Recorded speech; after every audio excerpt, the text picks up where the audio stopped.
Good morning and welcome to this next episode of Garden Path. I have a question for you. When you hear the word hosta, what comes to mind? A long row of green mounds at your grandmother's house, around a tree belt, or just blah? Well, I have a secret for you and it's out. Today's episode is all about hostas, so it's going to be called the Hosta Takeover. So let's take a look. I'm standing in front of a few of my favorites, and as you can see, they are very large. These are very old. That is Sum and Substance, and that is Francis Williams, and they've been here for over 10 years, but we have many to show you. Our guests today are Mary Arnberg, former president of the American Hosta Society, and Mike McDonough, another Milton Milton resident, and both of them are master gardeners. So you're in for a treat, and we are going to talk about hostas. So let's go meet them.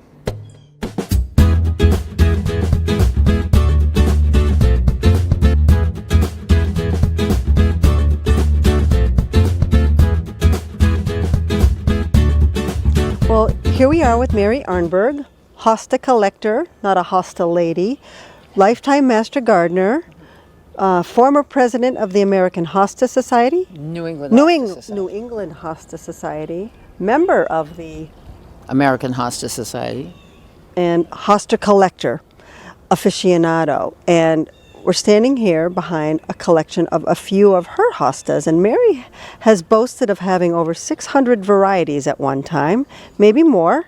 I lost count. So, Mary, why don't you tell us a little bit about what we have here? All right, what we have here is a collection of hostas that pretty much take all kinds of growing conditions. They are certainly not necessarily commonly available, but they are certainly here in New England if you are willing to go to some place other than a store with a big parking lot and find some special collectors around here.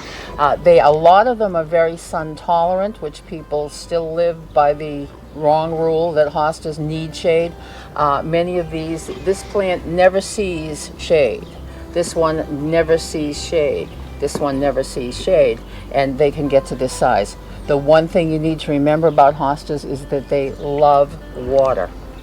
Mine come from a fairly dry yard, so if I can get to this size without a lot of effort, except for Mother Nature, thank heaven for that, you can certainly have a hosta that will knock the socks off your neighbors. So Mary mentioned size. When you buy a hosta, on the label it will tell you how large that hosta will get. It will say 18 to 24 inches, 6 to 10 inches, and you need to factor that in when you're thinking of the garden spot for your new plant. And none of us do.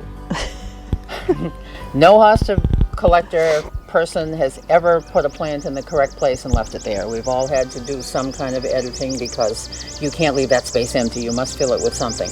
But looking at the size is really important. You don't want to put this baby in the front of a bed unless it's a big bed, a really big bed. Otherwise you'll have this huge magnificent plant in the way. What is the name of that magnificent leaf? This is Empress Wu. And Empress Wu is one of the very largest of the hostas. This is not a full-size leaf. This has been in my yard for about 5 years now. Empress Wu, the bigger the slower. All right, so it's going to take years for this to get into size, but the plant will be magnificent and it will be a showstopper in your neighborhood, that's for sure. But Empress Wu is just a marvelous, marvelous plant. This will arch and almost cover the ground, and because they're long and pointed, very different shape from a lot of other hostas. So for the person who wants that showstopper, this is a good choice. Would you say that about 3 to 4 feet wide? No, I would say 7 to 8 feet wide when it's well grown. Mine is currently 6 feet, more than 6 feet wide. How many years does it take to get to that full growth? It depends on how good your soil is and how much water it gets. Mine has taken about 5 years to get from a pot this big with 3 or 4 leaves in it that were about this size to that size. And it is truly, I looked at it this morning, it is this wide. And it better stop growing. I have no room. Well, what you can also see from this display is hostas come in a variety of colors. You have chartreuse, you have variegated, you have light green, dark green, stripes, and it's in blues. So let's start in the front where Mary just talked about one of the largest varieties. What we have here. These are some of the minis, and for those of you, there are many people who plant minis in troughs because they make excellent trough friends. This is Golden Scepter, which is a small one that'll only be about the size of a chicken, for want of a better example. A couple of others. This is Blue Mouse Ears, not quite full size. It's not the mini that they thought it was, but Blue Mouse Ears in some conditions will stay very small. So these two leaves are both the same, two different plants. I've seen Blue Mouse Ears a little bigger, but it's a beautiful blue color. And one of the things that we look for in the hosta world, because I'm also a hosta judge, is we look for distinction. Is this something you can recognize from a distance, not just when you stand over it and read the label? And these hostas can be recognized from a distance because they're not the same green ones or the green with the white edge that your grandmother had. There are over 4,000 hostas available if you know where to look. Probably 1,000 worth buying and keeping. If you know, it's just one of those. It's a matter of preference. But I know of people with thousands of hostas in their gardens, and they are not duplicates. They're all different plants. My own garden has over 600. I lost, a fatality because the wind's coming up here. Golden Scepter, and you told me. This one was not mine. I know. Oh, well, I'm so sorry. This one is another wonderful gold that I can't remember the name of, but these in sunshine turn bright yellow. Mine's partial shade, so it fades out as it goes, but the golden, a bright brassy yellow in sunshine. This never sees shade. This one only sees shade from other leaves, so you can grow hostas in shade. This beauty is everybody's favorite. Sum and Substance. Sum and Substance. And Sum and Substance will be another massive plant like this one. And it's very popular. It's all over the place. Christine has a very nice example of it here. And this is an example of the leaves. You could use these at a garden luncheon as a plate, not necessarily with little bird dew on them, but at the same time, it adds protein. You'll often see them. Hostas are edible in their earliest and their youngest form. People saute them. I have never done that, but they saute some of the green ones, and a little oil and onion, and you're good to go with an appetizer. Some of the blues to die for, and blues have a wax on them. So what will happen if it gets really sunny in a blue? The wax will come off, and your hosta will be green. But in partial shade or in not necessarily afternoon sun, this blue will stay forever. This particular plant, is actually Big Daddy, I believe, and this one lives in almost full sun in my yard, and it's still got this wonderful cupping, this corrugation, and that fabulous blue color. So there's a palette of colors here for you with the hosta world. And you don't have to do anything but plant them in the ground and pretty much keep your deer away from them if you're here in Milton. I know, they think it's a salad bar when you plant hostas. One thing about the chartreuse ones, if you have a dark corner in your yard, they are a wonderful addition because the color makes it pop and it brings your eye to the back of your garden, and it shows some distinction. And the nice part about some of these big hostas is, unlike shrubs, you don't have to prune them. They will die back in the fall. You just cut all that, or take all that old dead growth out, and it starts all over. So you're not out there with the clippers every 3 weeks trying to cut something back, or or taking the dead, hitting the flowers if you have something flowery. Hostas do flower, and a lot of people don't like them. Some people cut them off right away. They come in purples and whites. I let them go about summer, very, very sweetly scented, and they smell like lilies, because people used to think that these were in the lily family, which they are not. Hostas are their own genus. It's the genus Hosta.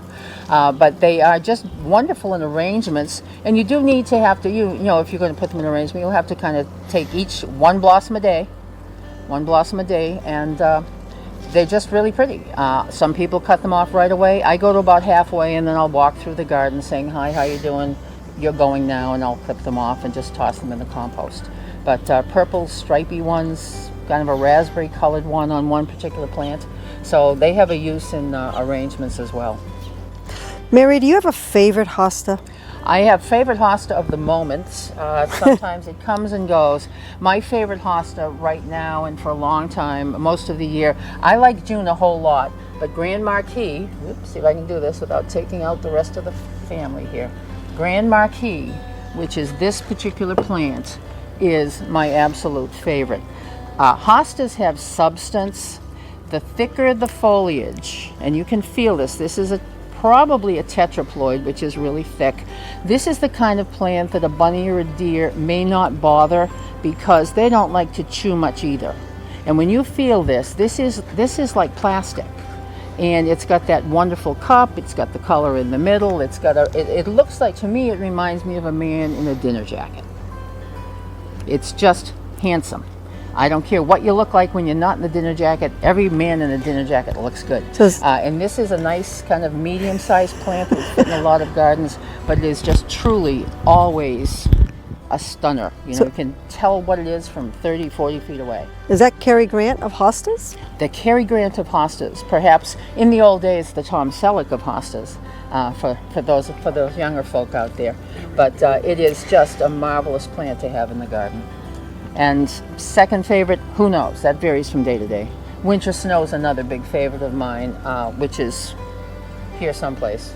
Winter snow, very undersized. This should be probably almost the size of this leaf. Shiny, full sun plant, and it just gleams in the sunshine. So, and it dies right back to the ground. No pruning, no nothing. Now, what are some things that can go wrong with a hosta? Oh, well, in this bunch of stuff, you can have little tree things, little branches from trees. If there's a lot of heavy wind, you can end up with some holes in it from actual twigs plunging holes in them. Deer. I do not have deer. Yay. Voles are the biggest problem for me, and I've only had a couple of voles. Voles sort of look like mice with very short tails, and they tunnel underground. They think hosta roots are the asparagus of the plant world. They absolutely love them, and they will eat a plant, and the plant will collapse and die almost overnight. So if you have voles, all bets are off. No humanity, just figure out how to get rid of voles. You can trap, I don't know if you can trap them in Milton, but you need to do something to take care of the vole issue, or you'll find yourself hosta free. There is a specific disease out now, it's been around for quite a while, called hosta virus X. I do not have any virus hostas, but you can find them online if you go to, just Google hosta virus X and look. The veins of the hosta will look as though it's got like ink. It's called ink bleed. So it looks like a darker ink is bleeding into the plant. That's one of the very obvious signs.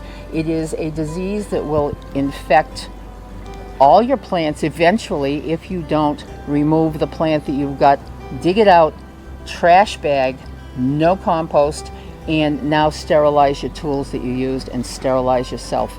It's been around for a while, but it's becoming more evident. It's one of the reasons you need to go to a hosta grower, local nursery. We have a couple of local nurseries with wonderful plants. Some of your bigger, more seasonal nurseries, or some of the bigger actual garden centers, are the places to look. They're probably more knowledgeable about that kind of stuff than a place with a big parking lot would be. And that's the one thing that you really have to look forward to. Sun damage. If you put a young hosta in full sun, it's going to probably get a little crunchy for that first year, but it'll probably grow out of it. My hostas live where I put them. Toward the end of the season, I have a few that they're not so pretty. They look sort of like that.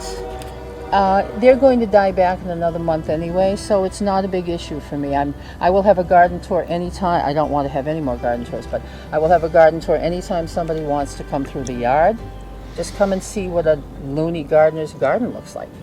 Enjoy what's there. If you want to go home and say, well, she had some plants that were dying. Well, good. I made you happy, because you can, you can say that's not perfect. But they're plants. They're not your children. They're your plants.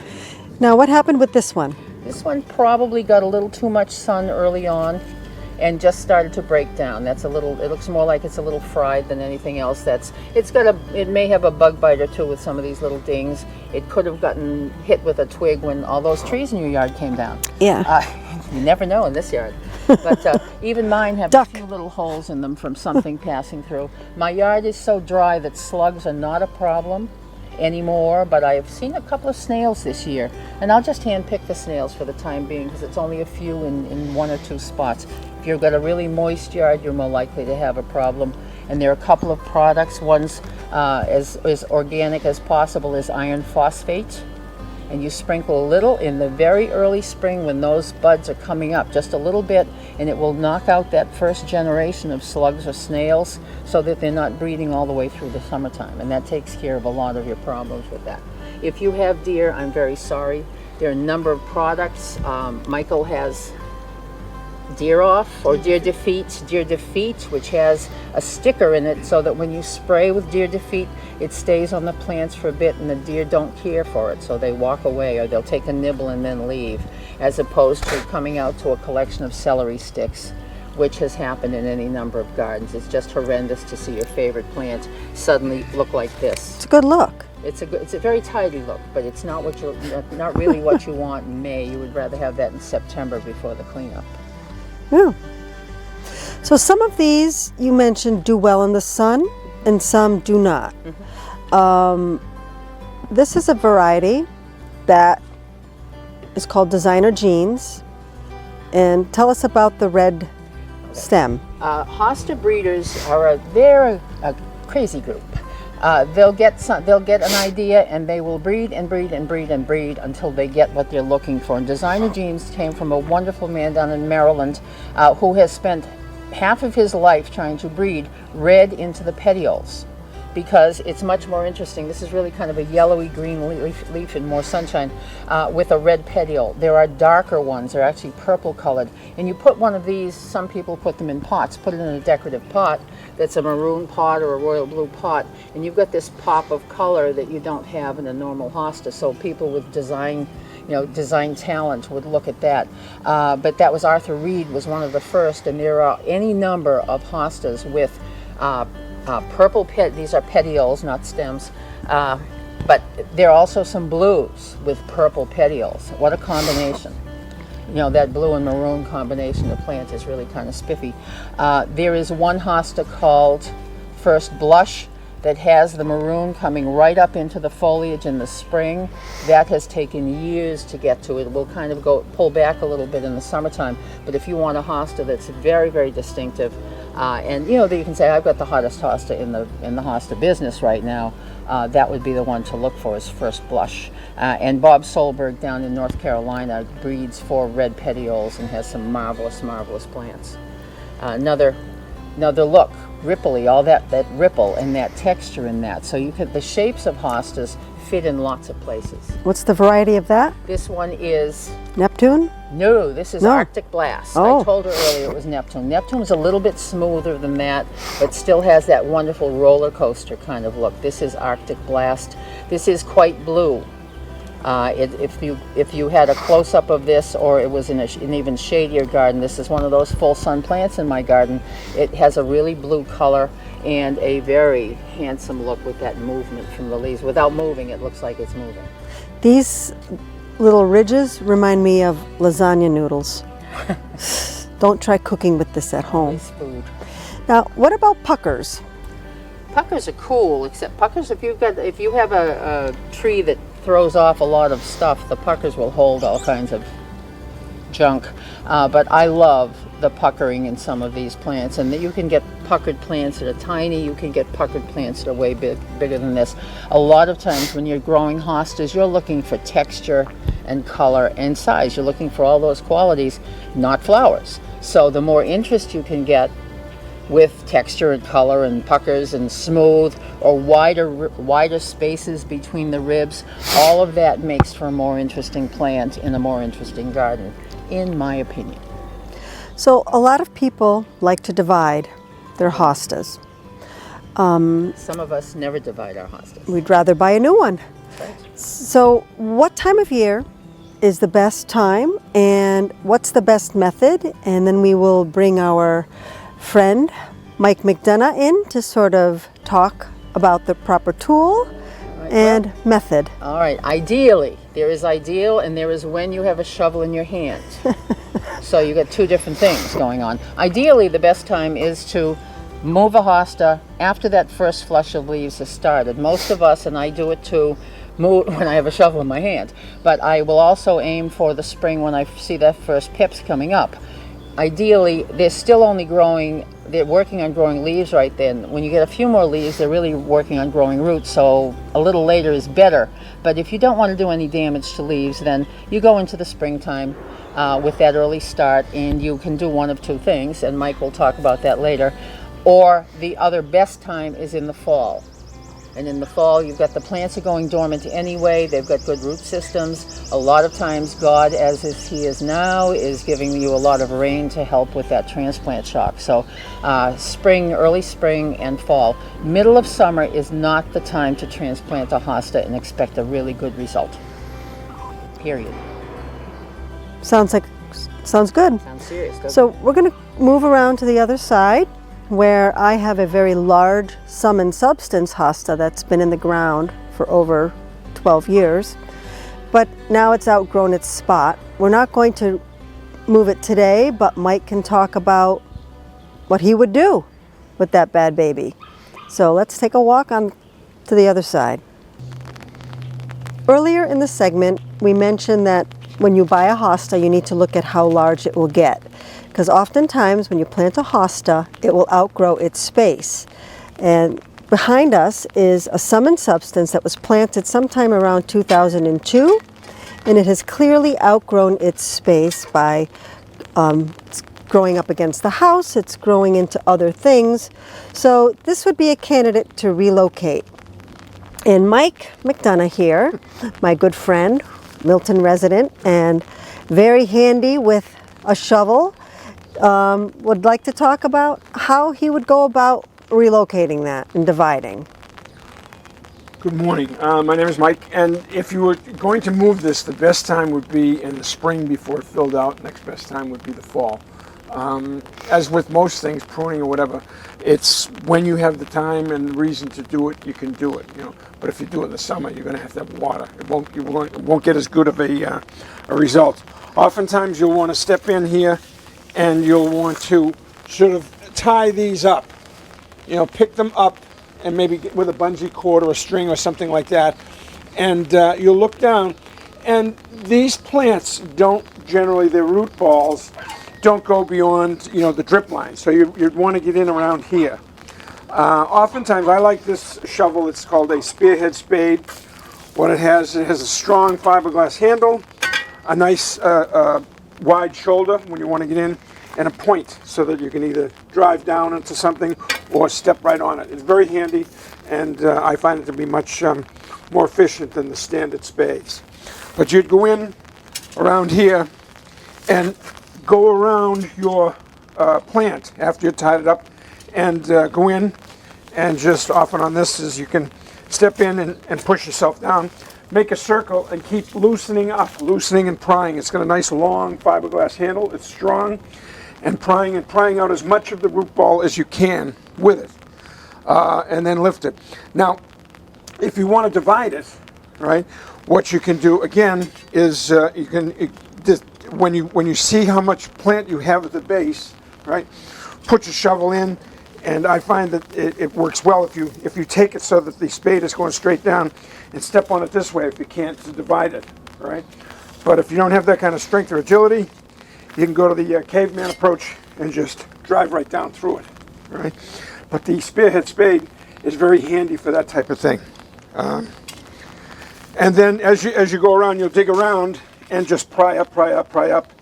And when you have a big hosta like this, you might want to have a friend. Oops, sorry about that. You might want to have a friend help you lift it out. And you'll, when you pull it out, maybe have a top or plastic. Take a trash bag or something, one of those plastic trash bags. Pull it up so that you can lift it and try and hold as much of that root ball and that soil together as you can.